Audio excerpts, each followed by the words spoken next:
Picture this. December 7th, 1941.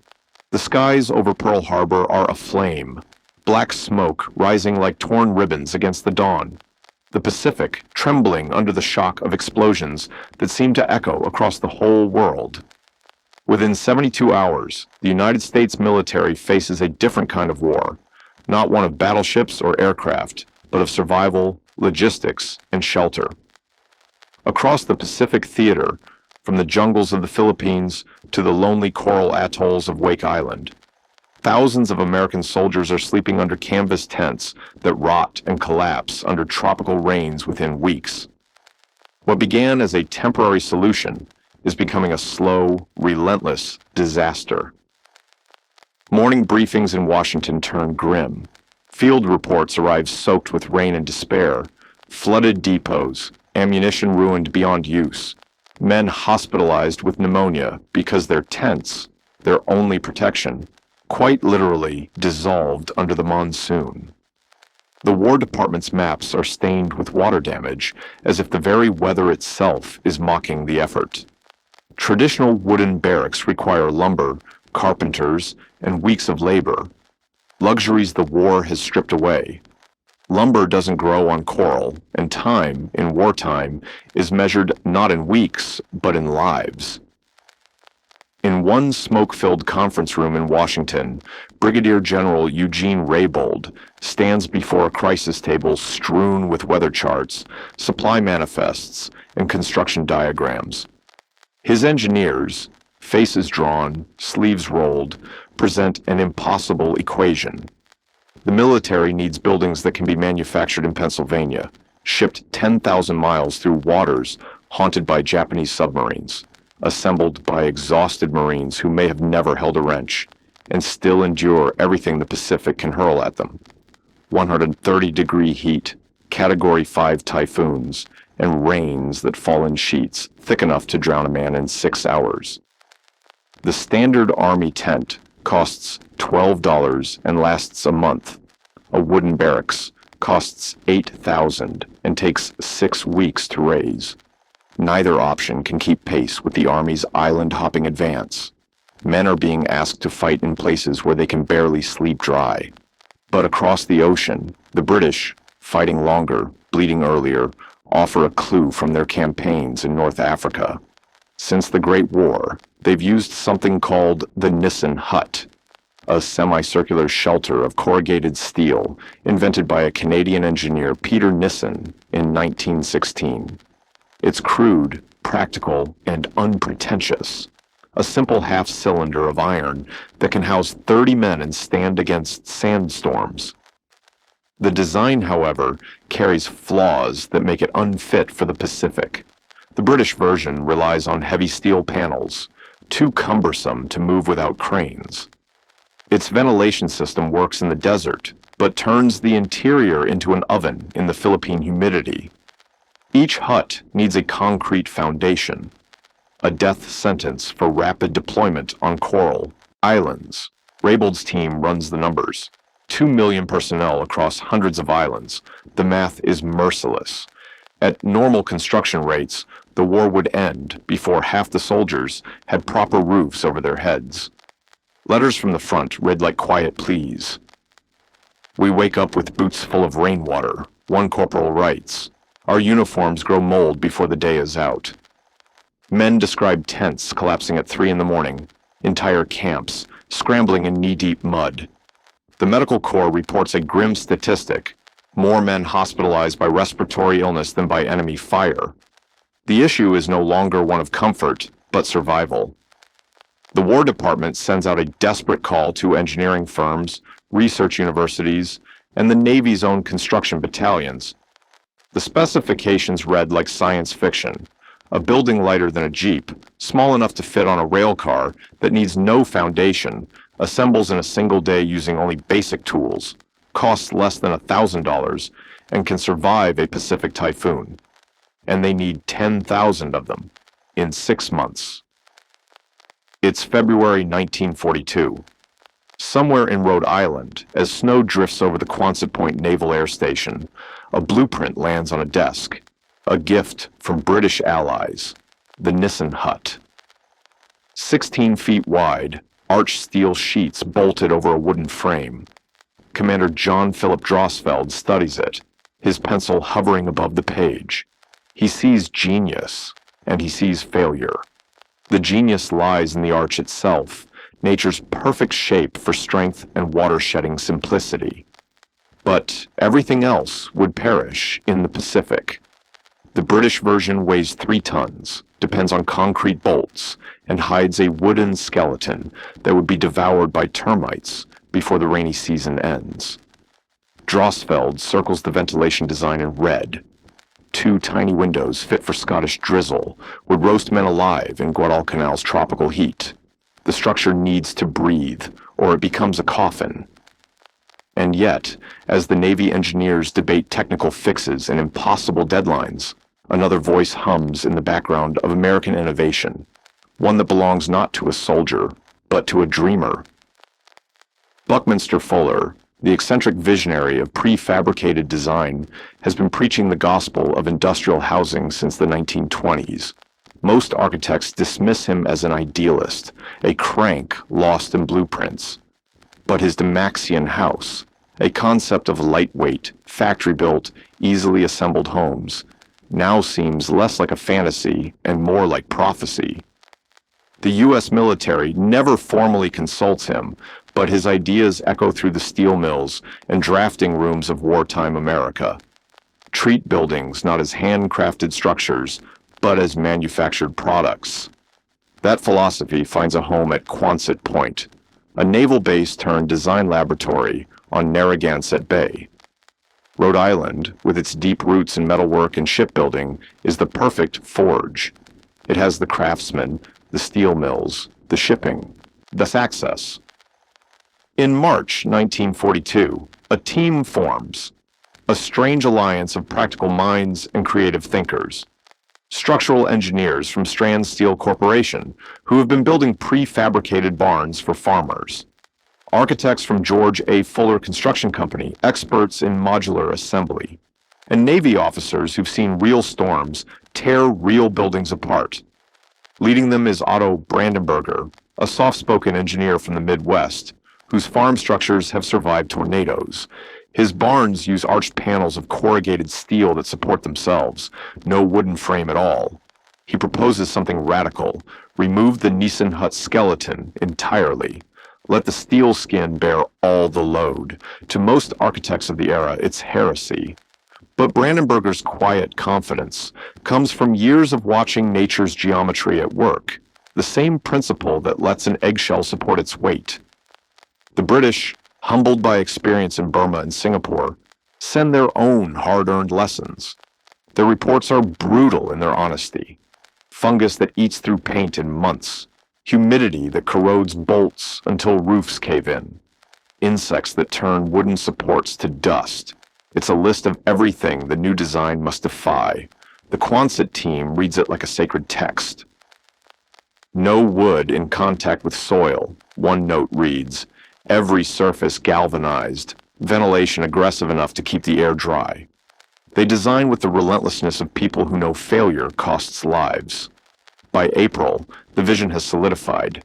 Take the strength of the Nissen arch, strip away its weaknesses, add Fuller's philosophy of mass production, precision, repeatability, simplicity.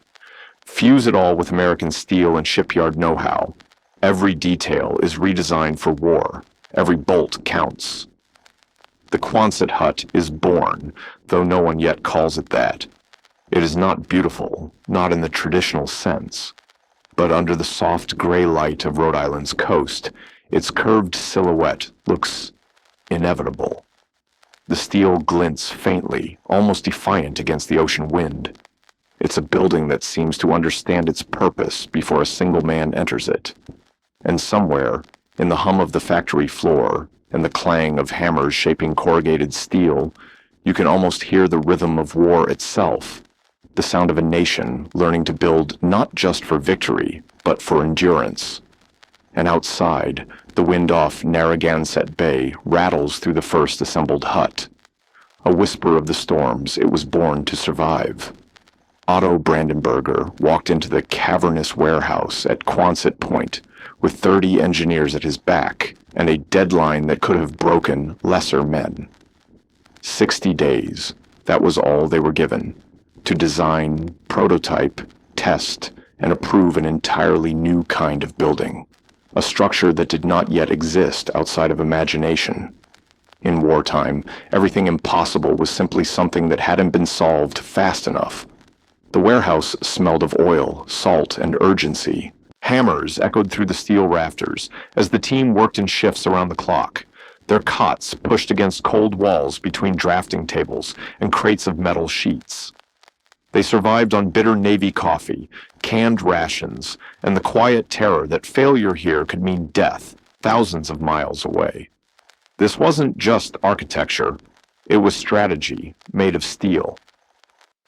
Brandenberger divided his crew into small, specialized groups, each tackling a piece of the problem that together would decide whether this miracle hut would stand or fall. One group focused on aerodynamics and structural loading, the invisible battle between wind and shape. Another studied how to nest components tightly enough for rail and ship transport. A third wrestled with the problem that had haunted the British Nissan design from the start, the joints and fasteners. Every bolt, every seam, every connection was a question of survival. On the third day, the first radical decision came. Traditional architectural drawings took weeks to complete, but they didn't have weeks, so they threw tradition aside. Instead of designing everything on paper, they built in real time, sketch a part in the morning, fabricate it by afternoon, test it overnight, revised by dawn. The process was messy, relentless, and revolutionary, decades ahead of its time. What would one day be called iterative prototyping was born here, not in a university lab, but on a Navy floor humming with welders and exhaustion. The warehouse transformed into something halfway between a workshop and a battlefield. Bent panels and failed joints littered the concrete like casualties of trial and error. Each iteration bore scars, holes from previous bolts, patches where stress fractures had formed. But every failure left knowledge behind. The engineers borrowed a practice from aircraft manufacturing, numbering every part, documenting every change. Nothing advanced until the last weakness had been conquered. Dimensions weren't chosen for beauty. They were chosen for necessity. 16 feet wide, because that was the largest width that could fit on a standard rail car without special permits. 20 feet long per section, so 4 men could lift a panel without machinery. Assembled, the hut stretched 48 feet, enough for 36 men with bunks, or a compact field office, a surgical tent, or a storage depot. The Quonset team discovered this configuration wasn't just convenient, it was a structural sweet spot. Make it smaller, and they wasted shipping efficiency. Make it larger, and the weight became unmanageable, forcing the addition of internal supports, exactly what they were trying to avoid. The curve, though, the curve was everything. The radius of the arch consumed 2 precious weeks. Too shallow, and Pacific winds could peel the structure apart like the lid of a sardine can. Too steep, and the interior lost usable space, the walls closing in like a shell. Every engineer had an opinion, every argument ending with the same reminder: the Pacific will be the judge. Eventually, Brandenberger's team settled on an 8-foot radius, a perfect semicircle. It wasn't chosen by instinct, but by balance. 7 feet of headroom at the sides, the panels curving into what engineers called a self-bracing arch. The corrugated steel wanted to hold that shape naturally, bending without breaking. It was as if the metal itself understood its purpose. Load tests predicted the structure could withstand snow up to 40 pounds per square foot and winds exceeding 100 miles per hour. On paper, it looked unshakable. But the Pacific had no respect for paper. By the 40th day, something that almost looked like a building rose inside the warehouse, a Frankenstein's hybrid of rivets, bolts, and experimental panels half machine and half miracle. They called it a prototype, though it was still closer to a dream than a guarantee. May 25th, 1942. 6 sailors, none of them engineers, were given a wrench, a manual, and 4 hours of instruction. Then they began to assemble it on the open field outside. The air smelled of salt and rain, and the metal panels gleamed under gray clouds. 14 hours later, the first Quonset hut stood, crooked at the seams, but standing nonetheless. It was a triumph, but not enough. 14 hours was too long. The Navy demanded that one could be built in a single day. In the Pacific, time wasn't measured in hours. It was measured in tides, in air raids, in how long it took before a storm found you unprepared. The team found the problem quickly. The floor. The original design had included a wooden platform, both heavy and slow to assemble. Worse, it would rot in tropical climates, the same enemy they were trying to outpace. So Brandenburger made a choice both elegant and ruthless. Eliminate the floor entirely. Let the hut sit directly on coral, dirt, sand, whatever the earth offered. Flooring, if needed, could come later. What mattered was survival. That decision changed everything. Assembly time dropped to 8 hours. Shipping weight fell by 1,200 pounds per unit. What had started as a structural compromise became a logistical breakthrough. By June 10, 1942, the final prototype stood completed.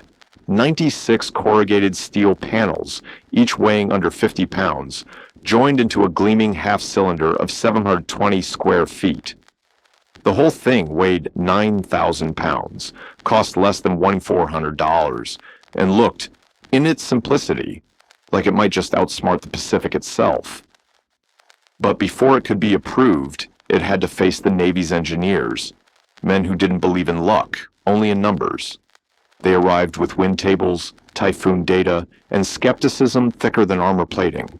To them, this wasn't a hut, it was a bet, and they were wagering lives on whether corrugated steel could defy nature. They started with the physics. When wind hits a flat wall, it attacks. Pressure builds, force multiplies. But an arch? It bends the wind, makes it flow, like a river curling around a stone. The semicircular profile wasn't just elegant, it was defensive geometry. The wind would slide up and over rather than hammering head-on. And the corrugations, those rippling ridges, added their own quiet genius. Each ridge worked like a miniature I-beam, folding strength into the surface, the way a sheet of paper stiffens when creased. In traditional buildings, roofs sit atop walls like a hat balanced on a head, separate, fragile. The Quonset Hut's curve eliminated that weakness. The roof and walls were one continuous sweep of metal, distributing stress evenly through the structure. Engineers called it a compression ring, the same principle that kept ancient stone bridges standing after centuries of storms. The tension that tried to pull the base apart was absorbed by the ground itself. Every panel was bolted to the next with 3/4-inch steel bolts spaced 6 inches apart, a chain of steel links forming an unbroken arc 48 feet long. It wasn't a building so much as a steel spring anchored to the earth. And now came the test.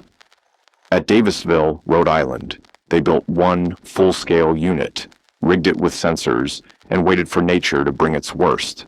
It didn't take long. On March 3, 1943, a nor'easter swept in with 75-mile-per-hour winds and heavy snow. The engineers huddled inside, listening to the wind howl like an engine of the sea. The hut flexed, less than 2 inches at its crown. When the storm passed, it straightened again, unbroken. The joints held. Not a single bolt loosened. It was a strange feeling. Triumph mixed with dread, because now they knew it worked, which meant the next time it faced the wind, it would be thousands of miles from home, with lives depending on it. The last test was the hardest. You can measure wind, but you can't simulate time, not in Rhode Island. So they sent a prototype south, to the Panama Canal Zone, where humidity never dropped below 85% and heat turned every piece of metal into a breeding ground for rust. The hut sat there alone for 6 long months. The tropics would decide its fate, and as the engineers waited, the rain drummed on Quonset Point's warehouse roof, steady, patient, like the ticking of a clock counting down to history. The first test results arrived with the heavy scent of rain and salt still clinging to the steel.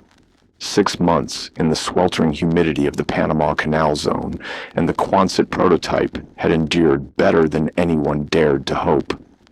The galvanized panels showed only faint freckles of rust along their edges, minimal corrosion, no structural degradation, no warping. The skeleton of the hut had survived the jungle, but it hadn't escaped the tropics' quiet cruelty. Every night, when the sun sank and the steel cooled, the hot, wet air condensed against the metal skin, and water began to fall from the ceiling. Not drips, rain. Inside the hut, it rained indoors. Men woke to soaked bedding and the sound of droplets tapping against their helmets like a second monsoon. Brandenburger's engineers gathered under the sweating roof, lanterns casting long, distorted shadows across their notes. The problem wasn't structural, it was human. What good was a shelter if it became a sauna by day and a rainstorm by night? The solution came from an understanding as old as the wind itself. Let the air move. They added ventilation louvers at both end walls and along the ridgeline, narrow openings that allowed hot air to escape and cooler currents to sweep through. The change cost $47 per unit, not small in wartime, but it transformed the hut from an oven into a home. The first time they tested it in full heat, you could feel the air begin to breathe again. That small, practical act of mercy, of airflow, turned the Quonset from a machine into something almost humane. But the team's work wasn't done. There was still the question of how to keep a 9,000-pound building anchored to the loose, shifting ground of coral, sand, and mud without concrete. It was a problem of gravity and faith. How do you make steel hold fast to something that refuses to stand still? The answer came from something humble, tents. The engineers scaled up a soldier's simple anchor system, long, hardened steel stakes driven deep into the ground, connected to the hut's base by tension cables that could be adjusted as the earth shifted. On rockier islands, or coral surfaces where no stake could bite, they developed a bolt pattern that allowed the hut to be mounted directly onto wooden sleepers or pierced steel planking. The brilliance wasn't in its strength, but its forgiveness, a structure that could flex with the land beneath it, bending rather than breaking. By June 1942, the War Production Board stamped its approval on the Quonset design. What happened next was a thunderclap of American industry at its absolute peak. Factories that once made grain silos, water tanks, and automobile parts were now enlisted into the war's quiet, logistical battle, the war of shelter, supply, and endurance. The Navy divided contracts among 10 major steel manufacturers across the Midwest and Northeast. Strand Steel converted its entire Penrose facility outside Philadelphia to produce Quonset components full-time. George A. Fuller Construction repurposed a shuttered automobile parts plant in Chicago. Great Lakes Steel assigned 2 rolling mills exclusively to corrugated panels. Within months, the industrial heartland roared with the rhythm of presses and welders turning raw metal into homes for men half a world away. By August, the factories were producing 1,500 huts per week, and the number kept climbing. The process drew from the genius of the automotive assembly line. Massive steel coils arrived by rail, each 4 feet wide and holding enough metal for 30 panels. They were fed into corrugating machines, enormous rollers that pressed ridges into the flat sheets at precise 2.67-inch intervals. The act of bending the steel work hardened it, increasing its strength by nearly a third. Next came galvanization. The panels were dipped into vats of molten zinc, glowing at 850 degrees Fahrenheit. When they emerged, steam hissing off their surface, the zinc clung to the steel in a sacrificial bond. The coating wasn't decorative, it was armor. In the salt-soaked air of the Pacific, that thin, dull silver film meant the difference between a hut lasting 5 years or 50. The extra step added $112 per hut, but it wasn't negotiable. Early tests with ungalvanized steel had failed miserably, the metal eaten through in less than 8 months. Brandenburger's team had learned the lesson well. Tropical weather did not forgive shortcuts. Packaging became its own science. Each completed Quonset hut, all 96 corrugated panels, was nested together like bowls, each fitting perfectly inside the next, until the entire set stood only 14 inches high. The plywood end walls, pre-cut with doors and windows, slid flat between them. Every bolt, washer, and bracket was packed in a single crate, labeled and numbered with illustrated instructions. Simple enough that even men unfamiliar with English could follow. Each kit fit neatly onto a 40-foot flatbed railcar. This precision mattered because every rail line running west was a river of war. From Pennsylvania and Illinois, trains carried ammunition, food, vehicles, and now, shelter. Every inch of cargo space was fought over by logistics officers in Washington because every shipment carried the promise of lives saved. The choreography was relentless. Trains departed Philadelphia and Chicago daily, bound for San Francisco, San Diego, and Seattle. There, Liberty ships waited at the docks, cranes swinging overhead.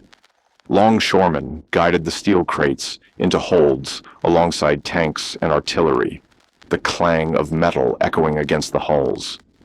A single Liberty ship could carry 200 Quonset huts, enough to house more than 7,000 men. Every manifest was tracked, every destination logged. A hut shipped to Guadalcanal in September might be home to a bomber crew by October. On the other end of that journey, halfway around the world, came the true test of the design, not in blueprints, but in hands and sweat. The Navy's construction battalions, the Seabees, turned the assembly of Quonset huts into a kind of choreography. 6 men, 8 hours, 1 hut ready for use. The routine began with clearing the site, leveling the ground, cutting through brush. 2 men set up the end walls while 4 bolted the curved panels together, overlapping each by 6 inches.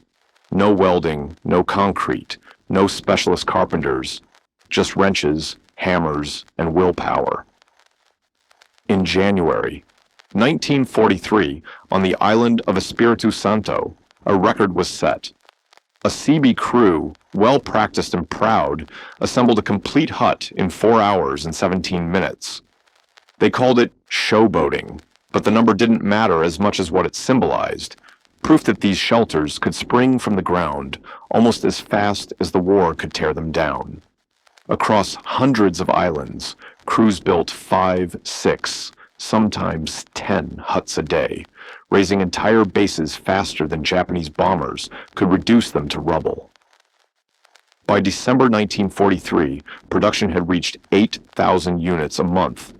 Huts built in Pennsylvania reached New Guinea in just 40 days, rail to sea to jungle. An astonishing feat of coordination and determination. The numbers told their own quiet victory. A single Quonset hut sheltered 36 men for $1,394 in materials and 60 man-hours of labor. A traditional wooden barracks, $12,000, 400 man-hours, 6 weeks. The math was as stark as it was undeniable. 1/10 the cost, 1/20th the time. By mid-1944, more than 160,000 Quonset huts had been shipped to every corner of the global conflict, from the frozen Aleutians to the scorched coral of the Solomon Islands, housing for 6 million men, built in less than 2 years. Guadalcanal, August 1942. The first Quonset huts to reach combat land on a beach where the air itself feels like a weight. 95 degrees, 90% humidity, and the constant whisper of enemy aircraft overhead. Japanese bombers make daily visits, cratering any structure that dares to stand tall.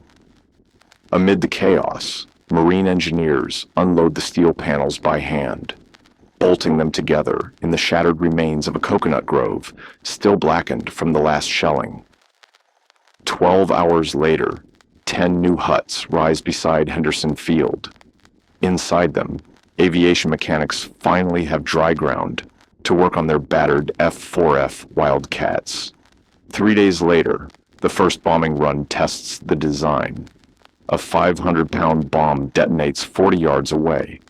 Palm trees snap like matchsticks. Canvas tents vanish in an instant, but the Quonset Huts stand.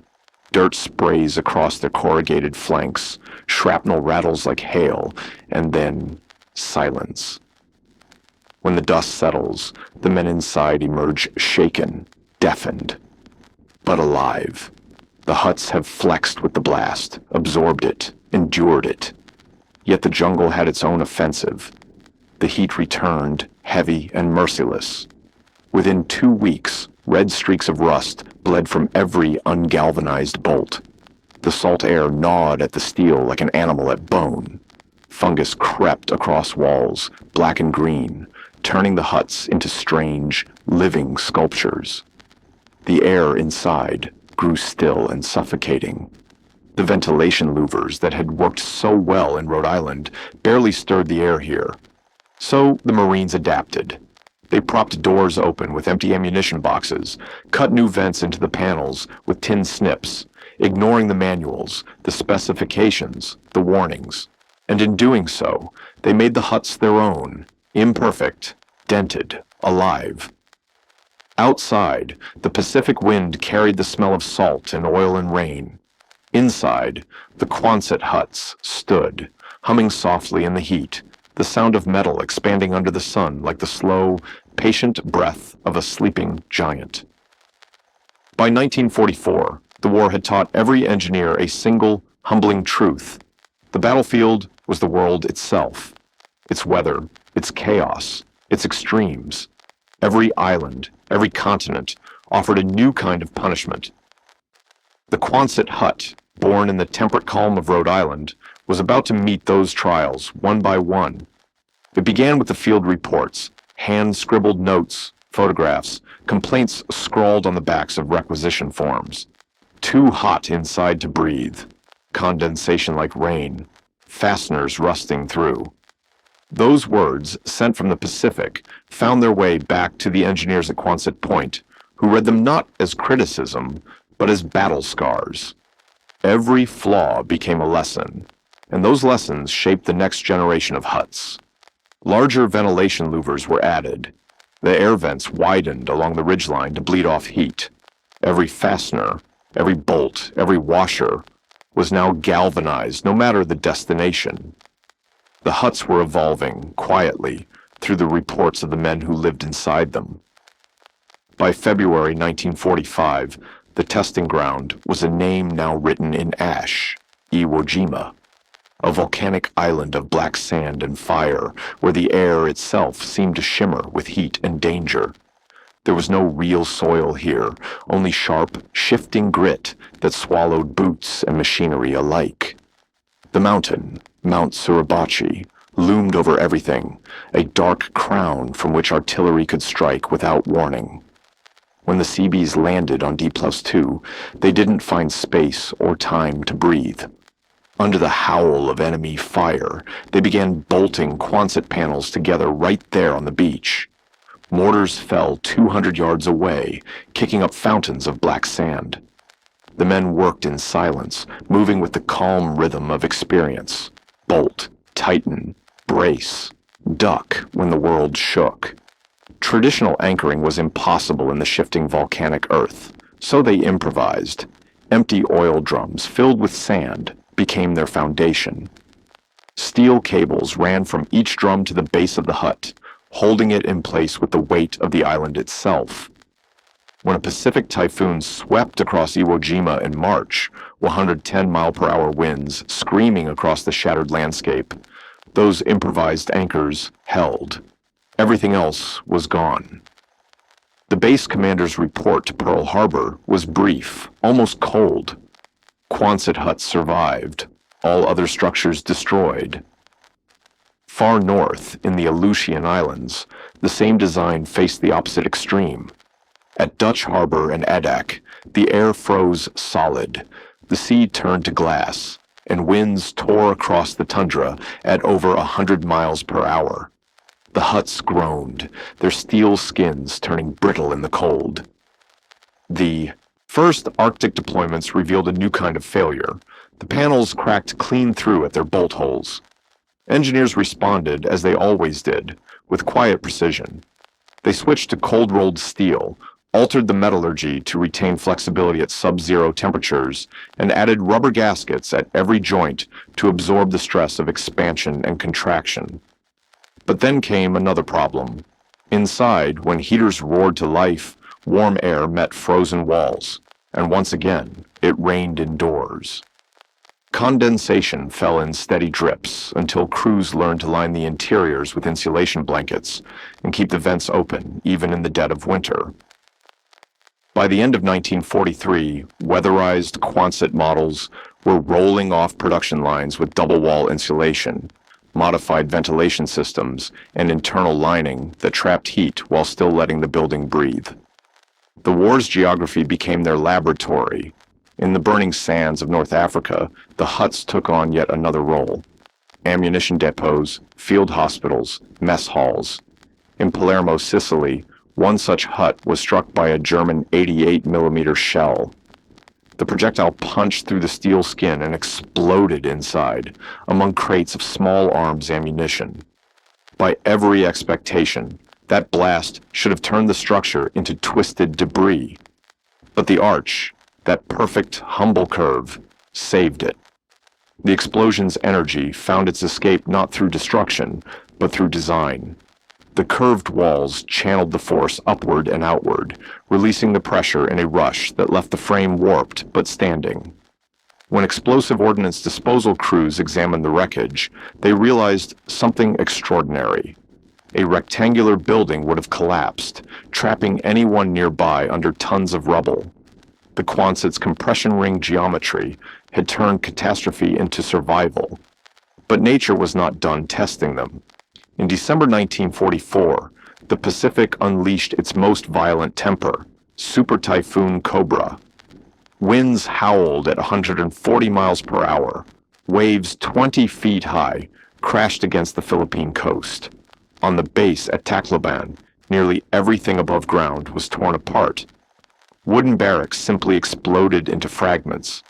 Concrete structures, too heavy to flex, crumbled when their foundations eroded beneath them. Of the 43 Quonset huts on the base, 39 remained standing. 4 were damaged, panels bent, seams ripped open, but still repairable. The engineer's after-action report, written in the dry tone of military understatement, contained one line that said it all: anchoring integrity determines survivability. Those huts that were properly secured to the earth endured. Those that weren't rolled like tumbleweeds. By war's end, performance data from 50 different combat zones, from frozen fjords to equatorial swamps, poured back into design headquarters. Each report became a page in the hut's living history. The 1945 production models were a far cry from their 1942 ancestors. Stronger, better ventilated, more adaptable. Field-tested, soldier-approved, storm-hardened. The design had grown with the war itself. Then, suddenly, the war was over. May 8th, 1945, victory in Europe. August 15th, victory over Japan. And with peace came an unexpected question. What do you do with 170,000 Quonset huts scattered across 6 continents? The official answer was simple: scrap them. They were temporary, wartime expedients. But on the ground, among those who had lived, worked, and sheltered inside them, a quiet rebellion began. Nobody wanted to get rid of them. Across bases slated for closure, commanders looked at their rows of curved steel huts, still watertight, still solid, and saw not relics, but resources. They didn't need replacement. They needed purpose. Back home, the United States faced a different kind of crisis. Millions of veterans returned to find a country short on homes. Construction had slowed to a crawl during the war, and materials were scarce. Families crammed into converted chicken coops, garages, and basements. Demand outstripped supply 100-to-1. The War Assets Administration, tasked with liquidating surplus military property, quickly discovered that Quonset Huts were their hottest commodity. Veterans lined up for them, not for nostalgia, but for survival. Priced between $1,000 and $2,500, when a conventional house cost $8,000 and months of waiting, the huts became lifelines. The government leaned into the solution, prioritizing veterans for purchase.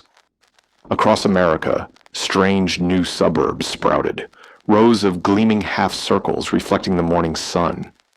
Roger Young Village in Los Angeles housed 750 families in converted huts, kitchens and living rooms, built beneath the same arches that once sheltered soldiers in the Pacific. Near universities, vet-villes appeared, whole communities of Quonset homes filled with young couples attending college on the GI Bill. Architects and homeowners got creative. Wooden facades were added to the ends, giving the huts a friendlier face.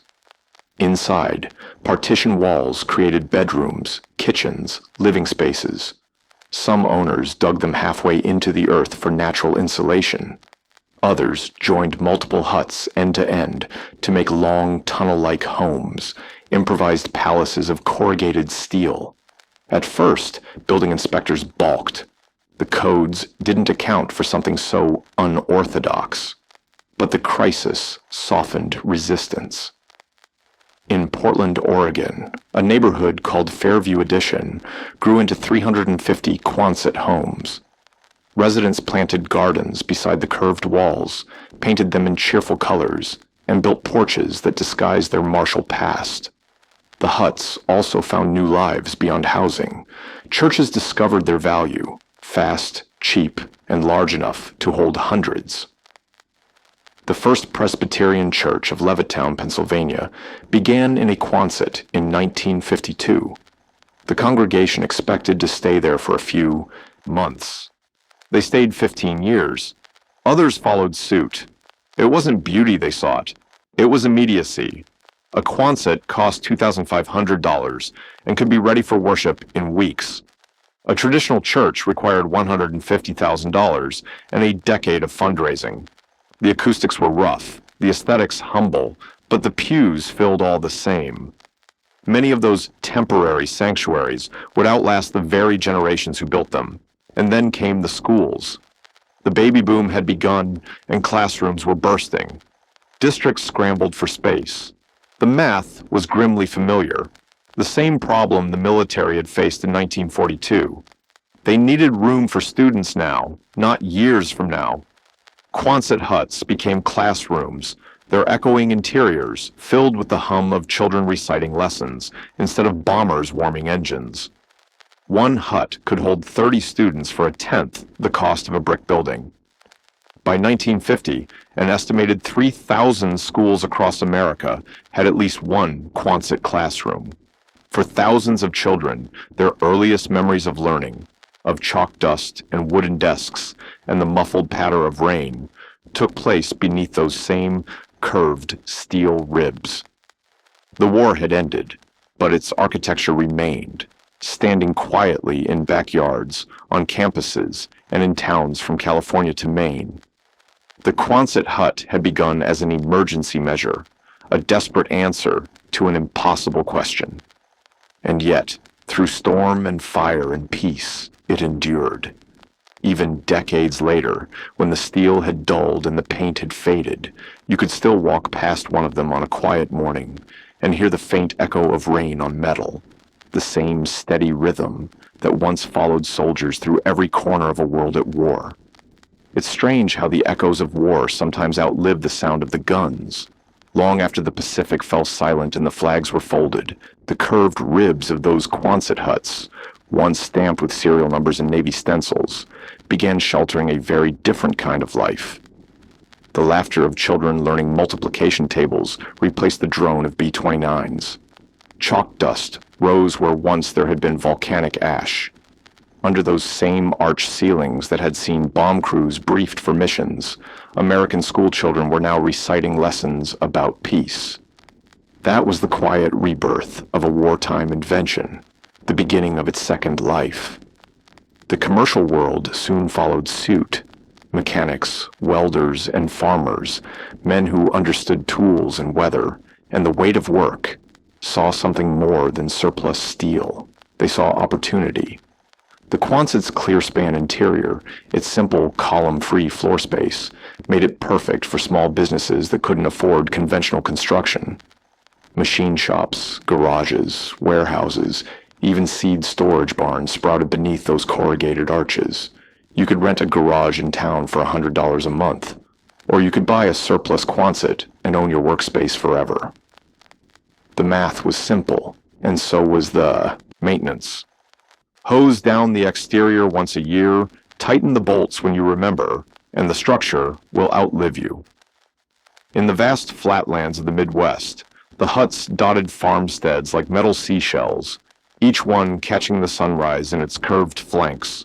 Grain, tractors, livestock, all found shelter there. It was an architecture of honesty, function without vanity, durability without decoration.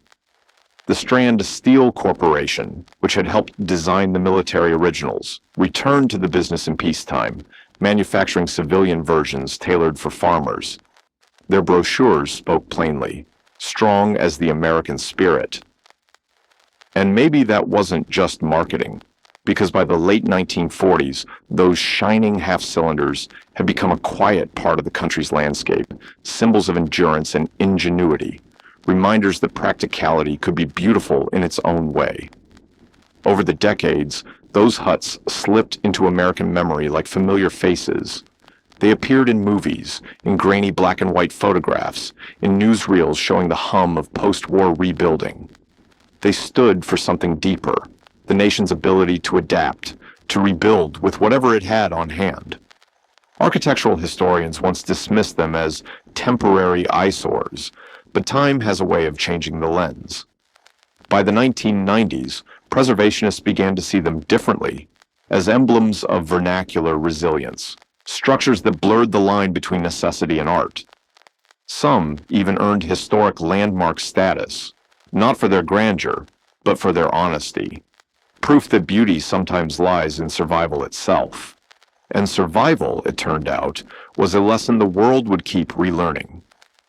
In 2010, when the earth convulsed beneath Port-au-Prince and left hundreds of thousands homeless, engineers faced the same brutal arithmetic that haunted the War Department in 1942. Immediate need, no infrastructure, no time. History, it seemed, had circled back. Relief organizations scrambled for solutions, modular, fast, light, strong, and without even realizing it, they reached for the old Quonset blueprint. Today, the United Nations High Commissioner for Refugees deploys shelters called RHUs, Refugee Housing Units, the great-grandchildren of the Quonset Hut. The materials have changed, the philosophy has not. Corrugated steel has given way to insulated composite panels. Bolts are replaced by snap-fit connections. But the principles, the elegant curve, the self-supporting arch, the flat-pack shipment, the simplicity of assembly, are timeless. Two people can raise a modern RHU in 4 hours, using little more than hand tools, just as those Seabees once did under Pacific skies. Over 200,000 of these shelters now stand in refugee camps across Africa, the Middle East, and Asia. The names change, Port-au-Prince, Darfur, Idlib, but the rhythm is the same. Human need answered by curved metal and quiet practicality. The same rediscovery happened closer, to home. When Hurricane Katrina tore through the Gulf Coast in 2005, engineers studying the wreckage noticed something remarkable. Whole neighborhoods of rectangular houses had vanished, reduced to concrete slabs. But the few Quonset-style buildings, warehouses, garages, small metal shops, were still there, dented, scratched, but standing. That revelation reignited interest in what structural engineers now call aerodynamic architecture. Instead of fighting the wind, these designs learned to dance with it. Curves, not corners. Deflection, not defiance. The very principle that saved pilots' maintenance crews at Henderson Field in 1942 was now guiding hurricane-resistant construction along the modern coast. Wind physics hadn't changed, only our memory had. From there, the Quonset spirit flowed into the tiny house movement, a curious twist of history. Designers chasing efficiency, minimalism, and off-grid living reinvented the same ideas Otto Brandenburger's team had welded into place more than 80 years ago. Lightweight, arched prefab cabins with corrugated roofs and no internal framing.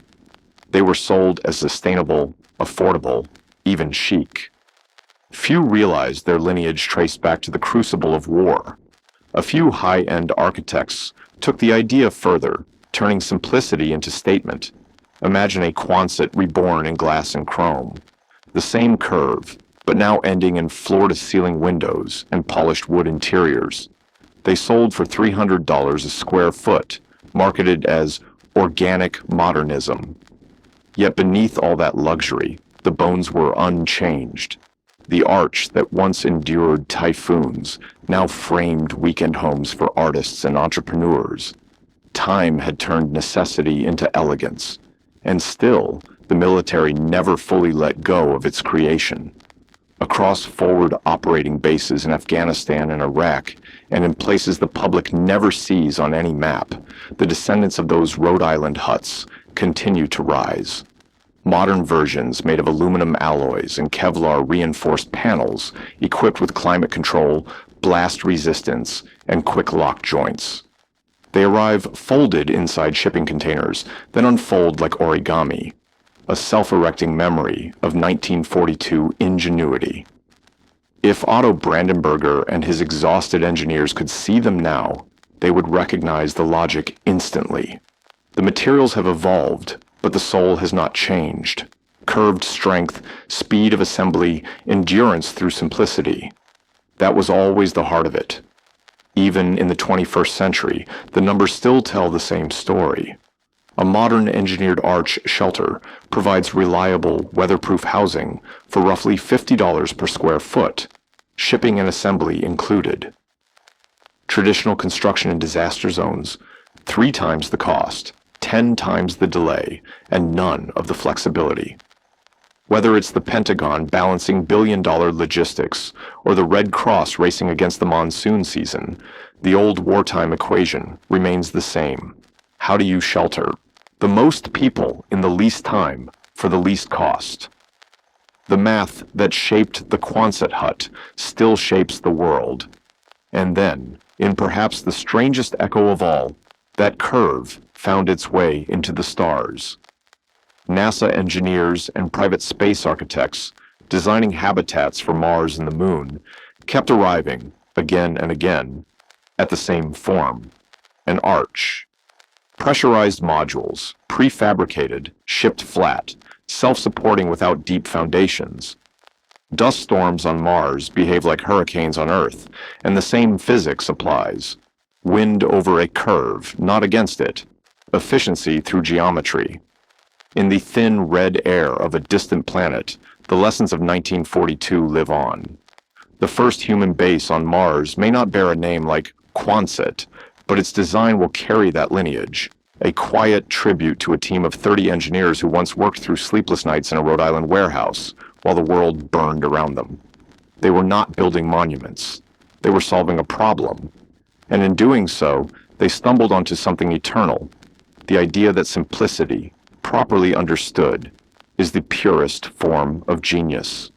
If you stand inside a surviving Quonset hut today, whether it's a school gym in Kansas, a storage barn in Iowa, or a refugee shelter in Sudan, you can still feel that truth. The air carries a faint echo of rivet guns, of hammers tapping metal, of rain sliding softly down curved steel. And as the sound fades, you realize this wasn't just a building. It was a promise that in the face of chaos, human hands could still create something strong, simple, and enduring, something that bends, but never breaks.